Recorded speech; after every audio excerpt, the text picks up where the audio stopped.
За сайн байцгаана уу. Дахин хоёр дахь лекцээрээ уулзж байгаадаа баяртай байна. За миний энэ удаагийн танилцуулах презентацийн маань урмал хамгаалах цогц арга бүгдүүлэлт тэдгээрийн хөгжүүлэлт гэсэн сэдвийн дор танилцуулагдана. За миний бие хөдөө аж ахуйн сургуулийн агрологийн сургуулийн тармис уллоо ландшафт архитекторийн хэлхмийн эрхлэгч хансруу гэж хүн байна. За хичээлийн лекцийн агуулга маань урмал хамгааллын цогцлбор аргад босго төвшингийн талаарх ойлголтын талаар дурдна. За эрүүл үр тарьцуулах материалыг хэрхэн яаж хамгаалдаг юм бэ? За баталгаажсан тэсвэртэй сортуудыг тариалах талаар, за мөн талбайн соёлжил ба түүний хяналт, биологийн хамгаалал, шавжийн зан араншингийн хяналтаар, за пестицидыг үндэслэн хэрэглээ гэдэг агуулгын дор та бүхэнд танилцуулна. За тэгэхээр босго төвшний талаарх ойлголт. За түрүүчийн мэдээлэлээр та бүхэн хүчилсэн хортон гэж юу юм?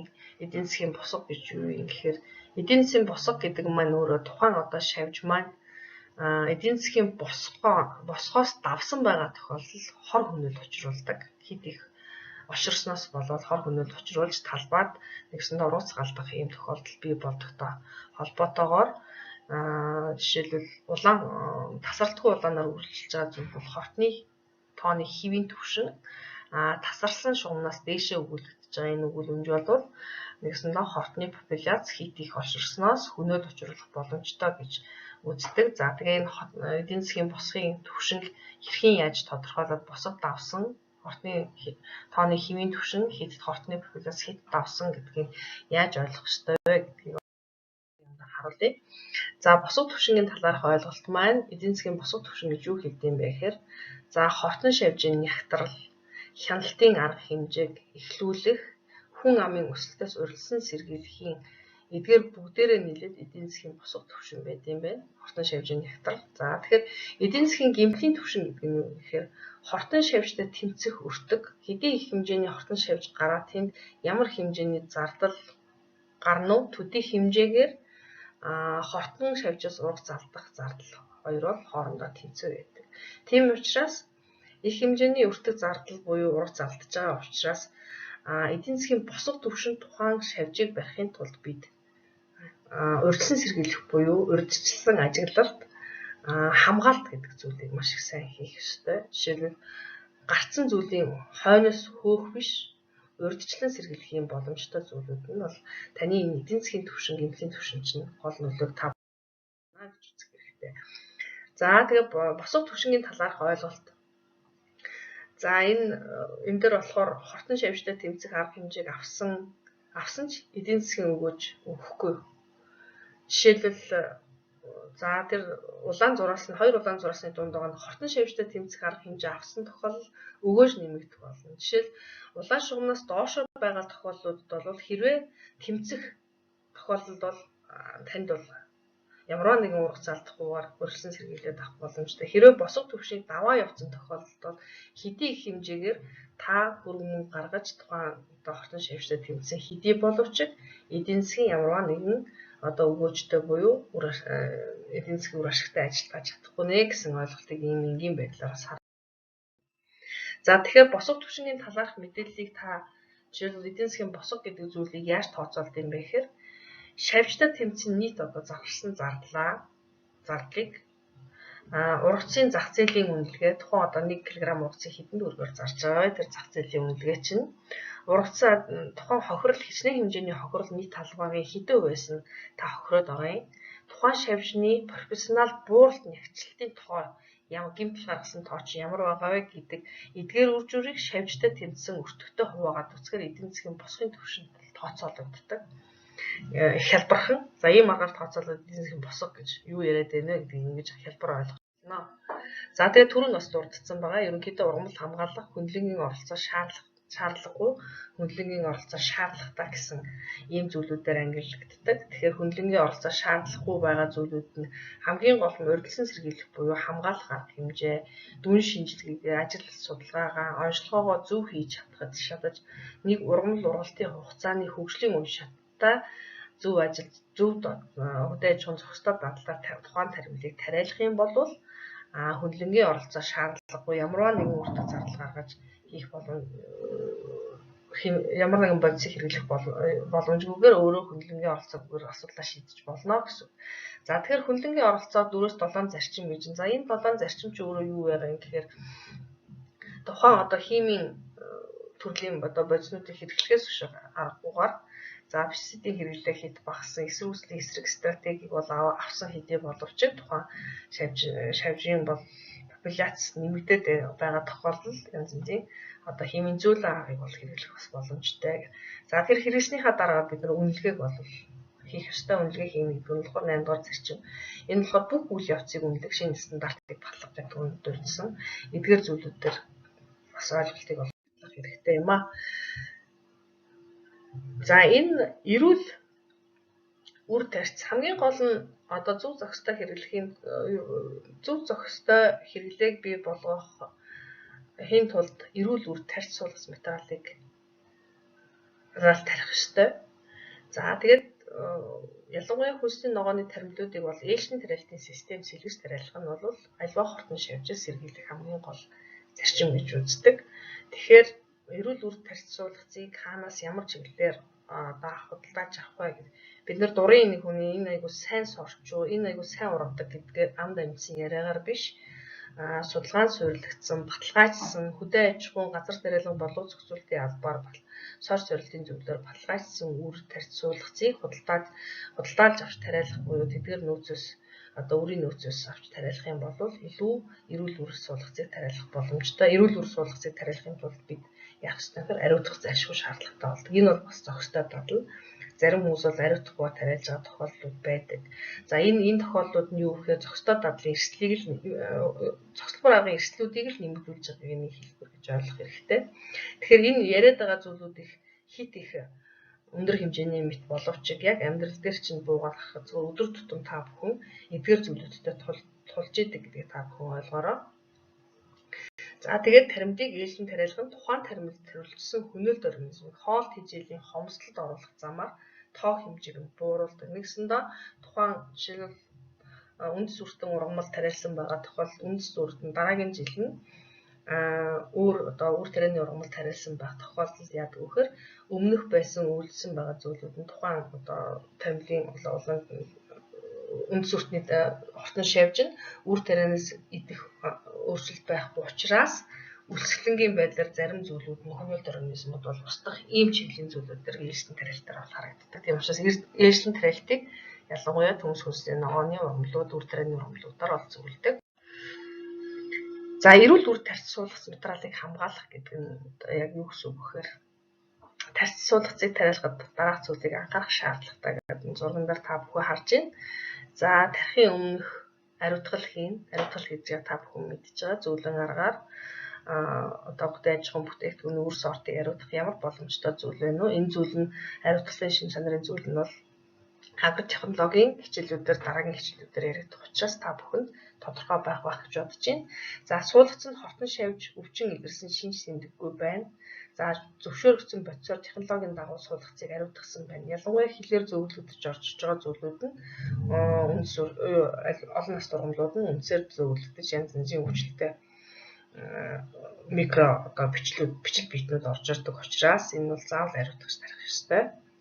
За эрүүл үрийн материалаар тарилт хийх ёстой. Одоо жишээлбэл энэ зурган дээр харагдаж байгаа энэ өршлөөр орж байгаа ургамал бол одоо гаднаас нь харахад ямар нэгэн өвчлөлгүйгээр өршлөгөө ол хэмээн урж байгаа байдал харагдаж байгаа. За тэгээд химийн, биотехнологийн, биологийн, физикийн гэх мэтийн аргуудыг хэрэгэлдэг үр ариутгах. Гэхдээ хамгийн гол нь бид химийн гэдэг үгээс их зайлсхийж биологийн буюу тэгэхээр биологийн төвшөнд их зүйлээр ариутгах бол шаардлагатай. За жишээ нь вирусгүй үрийн төмс, хим, физик, биологийн аргаар материалыг ариутгах ер нь аливаа үрийг бол ариутгах тариалдаг технологи бол манай Монгол нэвтэрч байгаа. За баталгаажсан тэсвэртэй сортуудыг тариална. Энэ бол хамгийн чухал. Тухайн сортуудыг одоо эрүүл үр суулгах үйлдвэрлэхэд баталгаажсан тэсвэртэй сортуудыг гамд буюу өвчин хортонд тэсвэртэй сортыг судлах ёстой, судалж тариалах ёстой. За ариутгасан материалууд байх ёстой. Үр суулгацыг суулгасанд бол янз янзын одоо бодисоор имчилгээ үзүүлэх хийх энэ зүйлүүд гэдэг. За хамгаалах хэрэгслүүд гэдэг. За энэний нэг хамгийн зорилго нь хүнсийн ногоон дор сүүлийн 1990-ад оноос хойш энэ залгуурын технологиудыг илүү их дэвшилттэй хэрэгжилж байгаа. За энэ яагаад залгуурын аргыг хэрэгжилж байгаа юм хэрэг хөрсөн дагуулуудыг төрөл бүрийн өвчнөөс сэргийлэх зорилгоор хэрэгжилж байгаа. Тэгэхээр ихэвчлэн манай одоо сургууль дээр ялангуяа хөдөөжсөн сургууль дээр тарвас, химхлойл, цэсний ургамалд энэ залгуурын технологи буюу графтингийн технологиг бол түлхүү нэвтрүүлж байгаа. За хүнсийн ногооны өршлөг ургуулах явцад тэр фузариум буюу бактериал вит гэдэг гэх мэтийн өвчнүүд болон хотон ихээр ажиглагддаг хүлэмжийн нөхцөл. Тэгэхээр эдгээр зүйлүүд их гардагтай холбоотойгоор энэ графтинг буюу энэ залгуурын технологиг хэрэглэхэд бол илүү их үр дүнтэй. Тийм учраас энэ баталгаажсан хэлбэрээр шилжүүлэн суулгах хүнсийн ногоонд энэ тархимыг тариалахад илүү өгөөжтэй юм байна гэж үзэж байгаа. За тэгээд энэ зурган дээр бол та бүхэн харж байгаа хулаан лойлыг нэг гишин дээр, хоёр гишин дээр залгуурын аргын технологиг ашиглаад ургуулж байгаа ийм байдал бол эрүүл ургамал урж байгааг харж байгаа. За ер нь баталгаажсан тэсвэртэй сортууд гэдэг нь юу гэхээр өвчин тэсвэртэй сортууд жишээл 2 ижил төрлийн таримлыг харуулаад өвчин тэсвэртэй сортыг сонгон тариалах, өвчин тэсвэргүй сортыг сонгон тариалсан 2 одоо аж ахуй нэгжтэр хийгдсэн үйл ажиллагааг ингээ харуулж байгаа. За тэгэхээр энэ зураг маань энэ гадаад оронд хийгдсэн зураг, гадаад орон тариалсан таримл дээр хийгдсэн зураг учраас яг юуны навчруулах нь тодорхой харагдахгүй. За тэсвэртэй сорт тарих нь бол ургамлын хөнөөлт организмд өртөлтийг багасгахад чиглэлсэн арга бөгөөд генетик селекц биотехнологийн аргаар бүтээгдсэн таримлууд байдаг. Тэгэхээр ер нь сортуудыг гаргаж авахын тулд сорт гаргаж авах гэдэг бол нэлээд их ажиллагаа байдаг. Тухайн бүс нутгийн онцлогт орсон хуурай гандуу нөхцөлд ургадаг таримл, хүлэмжийн нөхцөлд ургадаг таримл, халуун чигтэй газар ургадаг таримлууд бол дандаа генетик селекц биотехнологийн давхар аргуудаар гаргаж авч таримлуудыг бий болгож байгаа учраас өвчин хортонд тэсвэртэй сортыг илүү түлхүү сонгон авч тариалах юм бол таны бас цогцоргын менежментийг хэрэгжүүлэхэд бас нэг давуу тал нь гэж үзэх хэрэгтэй. За баталгаажсан тэсвэртэй сортуудыг тариалах гэдэг дотор одоо өвчнөөс хамгаалах үрийн эмчилгээ байдаг. Жишээлбэл энэ сүүлийн жилүүдэд энэ халуун усаар, халуун бүлээн усаар үрийг ариутгаж тариалах арга бол хамгийн их түлхүү хэрэглэгдэж байгаа. За организмд халуун хүйтэн температураар үйлчлүүлэх арга бөгөөд ихэвчлэн хүлэмжинд шавж хачхыг устгах зорилгоор хөрсийг хөлдөх халуун ураар цахилгаанаар халаах маягаар ариутгах байгаа энэ технологиос сүүлийн үед нэлээд нэвтэрч байгаа. Тэгэхээр та нарт зурган дээр харж байгаа. За контрол нь тэр Hantamonas campestris гэдэг одоо вирусыг альтернарийг нэгсэндээ хяналттай байдлаар үзүүлсэн байгаа. За халуун усаар ариутгаагүй зүгээр энгийн усаар ариутгасан байгаа тохиолдолд тэр контрол хяналт гэдэг дээр нь танаа ямар хэмжээний зүйл одоо юунууд үүсэж байгаа гэдгийг харж байгаа тийм ээ. Туршилтын судалгааны явцаар тэр эмгэг төрүүлэгч нь яаж үүсэж байна вэ гэдэг. За тэгвэл 50 градусын халуун усаар бүр 2 дахь зурган дарахад за иймэрхүү байдалтай үүсэж байгаа юм байна. За 3 дахь нь болохоор натрийн карбонатын давсаар үйлчлүүлсэн 50 градусын халуун усанд 25 минутыг үрийг байлгасан 3 энэ туршилтаас ингээ харахад халуун усны туршилт бол халуун усанд үрийг байлгаад 50 градусын температуртай усанд 25 минут байлгах туршилт бол хамгийн үр дүнтэй бас боломжтой үрийг ариутгах бас нэг нөхцөл юм а гэдэг энэ юм зүйл гаргасан байна. За энэ дөрөвдөх нь болохоор талбай соёлжилт. Талбай соёлжилт гэдэг бол хамгийн их чухал. Талбайд бол янз бүрийн зүйлийг холж, холимог байдлаар тариалахаас гадна эмгэх цэгцтэй цэвэр цэмцгэр тариалт бол цогцтой дадлыг хэрэгжүүлэх бас нэг хамгийн анхаар шатны суурь гэж ойлгох ёстой. За цаг агаарын тааламжгүй хөрс тариалах, улирлын төгсгөл хөрсийг дахин хагалах нь хортон шавжийг устгахад бас гол нөлөөллийг үзүүлдэг. Талбай мөр хоорондын сэрүүлэлт агаар технологийн мөр хоорондын сэрүүлэлт буюу ургамлыг сэрүүлэх үзэгдэл нь бас хортон шавж бас нэмэгдэхээс бас хамгаалдаг. За хүлэмжийн нөхцөлд бол бас хөрсийг боловсруулах, хаглах, жишээлбэл одоо тариалтан бэлтгэхээс өмнө хаглах мөр хоорондын сэрүүлтийг хийх нь зайлшгүй чухал зүйлүүд байдаг. Тэгэхээр аливаа аж ахуй гэрхлэхдээ тухайн таримлд одоо суурилсан агар технологийн үйл ажиллагаа хэрэгжүүлэх тийм хялбаршуулсан багжийг одоо авч хэрэглэх юм бол илүү их зохимжтой байдаг. Бас ажлын цаг хугацаа хэмндэг, ажиллагаа бас их зөв зохистой явагддаг. За тэгээ хэрвээ газар харгалж ийн гэдэг нь юу гэсэн хөрсөнд маш их хэмжээний одоо шавжийн авгал, өндөг авгалтай хүүхэлдэйнүүд бол унаад өвлжсөн байдаг. Хагалах тохиолдол нь хөрсний доор хөрсний гүн рүү шигсэн байгаа өндөг авгалдаанууд бол хөрсөн дээр ил гарах юм боломжтой. За одоо сүүлийн жилүүдэд олон улсад төдийгүй манай Монгол орнд орчлагтай тариалан нэлээд хөгжиж байгаа. Тэгээ орчлагтай тариалангийн гол ач холбогдол нь юу гэхээр хортон шавжтал өртдөггүй. Энэ зурган дээр бол энэ шар өнгөтэй гэж байгаа. Шар өнгөтэй полиэтиленээр ингэж бүрхэд шавж болно гэсэндээ тухайн шар өнгөн дээр бол нүдэнд харахаа болоод нөгөө шавж суух боломжгүй болдог. Хортон шавжууд бол суух ямар нэгэн тийм боломж байхгүй. Цагаан далавчтан хүнэлт организмуудыг бол багасгадаг юм технологи. Үүнээс гадна бас хог ургамлыг багасгах гэж байгаа юм. За хөрсөндөх чийг хадгалалтыг бол бий болгодог, ууршуултыг бууруулдаг гэх мэтчлэн ургамалд бол зохицоогыг хэрэгжүүлэхэд ийм шин технологи бий болоод тариалтандаа бол хэрэгжүүлээд явж байгаа ийм үйл ажиллагаа бол байгаа. За талбай соёлжилтын бас нэг зохицоогын менежментийг хэрэгжүүлэх гол зүйл нь юу гэдэг юм бэ гэхээр ерөөсөө хөрсөнд бол зөв чигийг өгөх ялангуяа хүлэмжийн нөхцөлд бол гидрофоникийн аргыг түлхүү хэрэглэх услagaаны менежментийн аргуудыг зөв төлөвлөснөөрөө зохицоогын менежментийг хэрэглэх бас нэг үндсэн давуу тал нь болдог зөв хэрэглэсэн тохиолдолд хэрвээ буруу хэрэглэх тохиолдолд бол энэ зохицоогын менежментийг урмал хамгаалах цогцлбор аргын менежментийг бол зөрчих өвчлөл нэмэгдэх юм талууд байдаг. Тэгэхээр ер нь бол хүлэмжийн нөхцөл бол хүлэмж маш хэд халуун байдаг учраас салхилалтыг бас их зөв хийх хэрэгтэй. За 2 м тутамд шавжийн одоо урх шар цаасыг бол байрлуулах хэрэгтэй. Гэх мэтчлэн эдгээр зүйлүүд нь зохицоогын менежмент зайлшгүй шаардлагатай зүйлүүд байна. За энэ талбай соёлжилтанд бол ер нь бас сүүлийн жилүүдэд маш ихээр намирч байгаа намрын ослогоны арга бол их чухал. Намрын ослогоны арга бол сонгоны трипсийг бол энэ намирч тусалж байгаа тохиолдолд трипсийг бол устгадаг, тархалт өвчлөлийг бууруулдаг гэж үздэг. Тэгээ ер нь бол сүүлийн жилүүдэд манад бас энэ намрын ослогоны технологийн одоо шин дэвшилтэй технологи бас нэлээд нэвтэрч газар тариаланд ослогоны бас үгийг гүйцэтгэж ургамлын чигшлийн орчин бий болгож байгаа бас нэг юм сайхан боломжтой зүйлүүд бас бий. За талбай соёлжилтанд бас бордоо хэрхэн хортонтой зөв хэрэглэхэд бол хортон шавж устгах тэмцэх бас тэмцэл нь бас болдог. За азотын бордоогоор хэрэглэхэд ногоон мас нэмэгдэхээс гадна ургамал хэтэрхий мэдрэмтгий байдлыг нэмэгдүүлдэг гэдэг нь тухайн өвчин хэрвээ үүссэн байгаа тохиолдолд шавж байгаа тохиолдолд навчны өнгө маш богино хугацаанд хувирснараа илрүүлэх гэдэг хялбар болдог. За калиум бордоо бол ган гачиг төсвөртэй болгодог. Калигаа бордоод калий дутагдaltaй байгаа тохиолдолд ган гачигт нэрвдэг өвчин төсвөргүй болдог учраас калиум бордоо ургамал бүр тохирсон доозоор бол хэрэглэх шаардлагатай гэж үзнэ. За аммоны хэрэглээ бол нэм хотуудыг бууруулдаг. Нэм хотууд нь бол ургамал дээр бас шимэгчилж амьдардаг.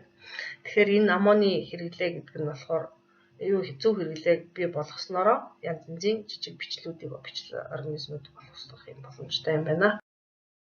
За энэ биологийн хамгааллын арга гэдэг ургамал хамгааллын арга.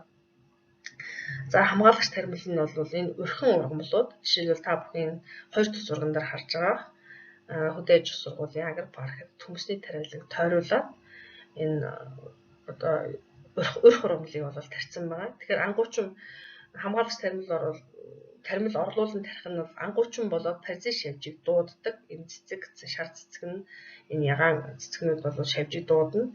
Эрүүлэх ач холбогдолтоос гадна аливаа шавж буюу одоо нисэгч шавжнаар нь бол ер нь өнгийн зүйл рүү их татагддаг. Тийм учраас энэ цэцгний гоё сайхан өнөр өнгөнд татагдаж ирснээрээ зарим нэг үнэрт тармил нь хүнэлт шавжийг дайжуулж үйлчлэлийг үзүүлдэг. Нэгсэн хүнэлттэй шавжуудыг өөрлөгөө татаад дайжуулах маягаар нэгсэндээ тухайн тармилаасаа өөр тармил руу шилжих ийм боломжийг үзүүлдгээр энэ биологийн орхин ургамал маш чухал.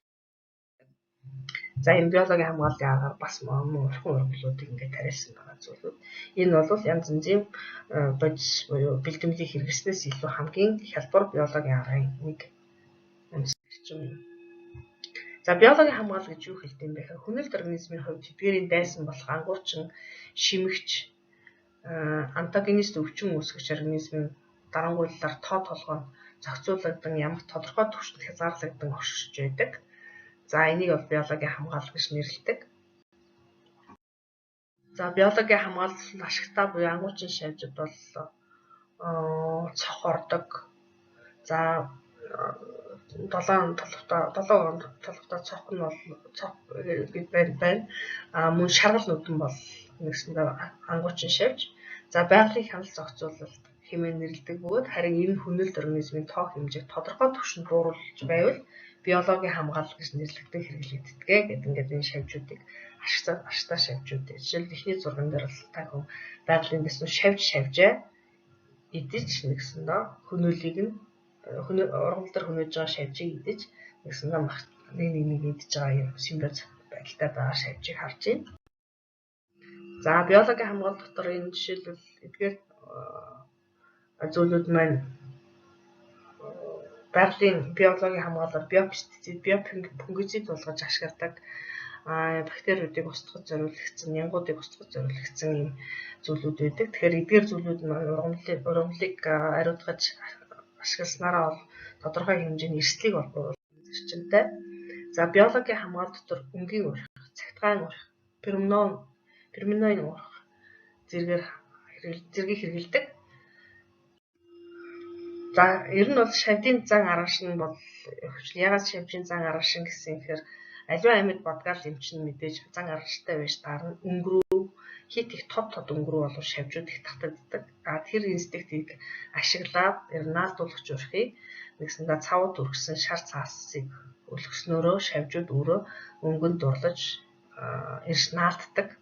За энийг болохоор наалдуулагч урах гэж нэрлэдэг.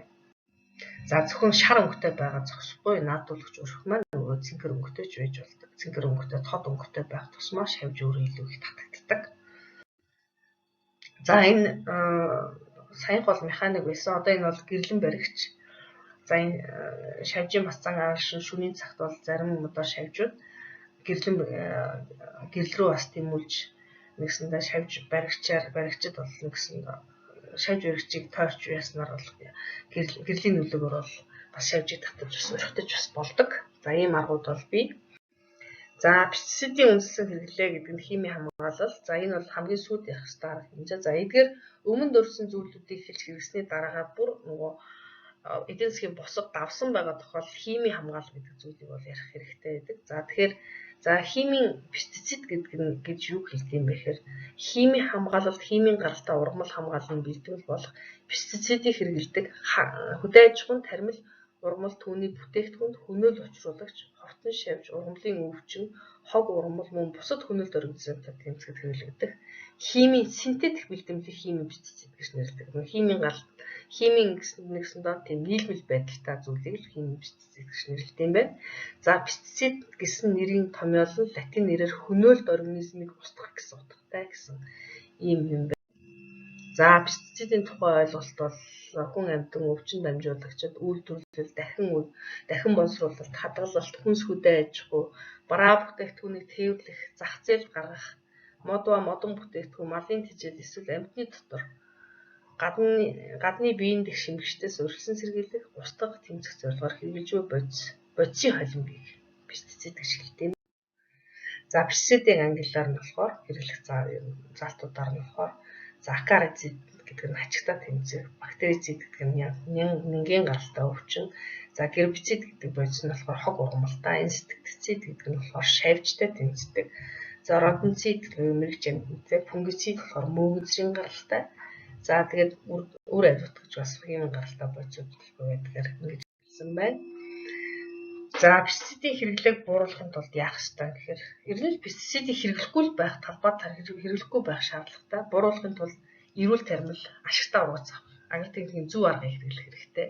Хөрсний үржил шимийг хянана. Хөрсний үржил шимд байх ёстой элементүүд тухайн ургамал зарцуулагдаад хөрснөөс аваад ургамал тухайн хөрсний үжил чинь байна уугүй гэдгийг зайлшгүй хянах хэрэгтэй. Аливаа макро микро элементүүд дутагснаас болоод янз янзын өвчнөд нэрвэгдэх буюу хөнөөлөл автагдах шинж тэмдгүүд илэрдэг. За сортын сонголтыг зөв хийн гэж дээр дурдсан. За хортон шавж үчин хоог ургамлын нөлөөг зөв тодорхойлох, хэрхэн одоо хөнөөлөл учруулж байгаа гэдгийг зөв тодорхойлж үзэх шаардлагатай. За талбайд байнгын ажиглалт хяналт хийн. Ажиглалт хяналт хийсэн зүйлээ байнга талбайн түнхийн дэвтэр зайлшгүй бичих шаардлагатай. За энэ бол ерөнхийдөө бидний ярих ёстой гол зарчмын гол үндэслэл маань доороосоо дээш өгсөж байгаа. За урьдчилан хамгийн гол нь эхлээд талбайд урьдчилан сэргийлэх, халдваргүйтэл нь за физик, механикийн, биологийн, химийн гэд энийг болохоор ургамал хамгааллын цогц заргийн гурвалжин буюу пирамид гэж нэрлэдэг. За энэ зүйлийг бид дараагийнхаа мэдээлэлээр оруулсан байгаа учраас энд товчхон ингээ орхий. За тэгээ хөнөөлөл шавжны эдийн засгийн босгыг давсан тохиолдолд химийн зөвшөөрөгдсөн хамгааллыг хэрэглэж болно гэж. Зөвшөөрөгдсөн хамгааллыг зөөлөн аргыг хэрэглэж болно гэж заадаг. За тэгээд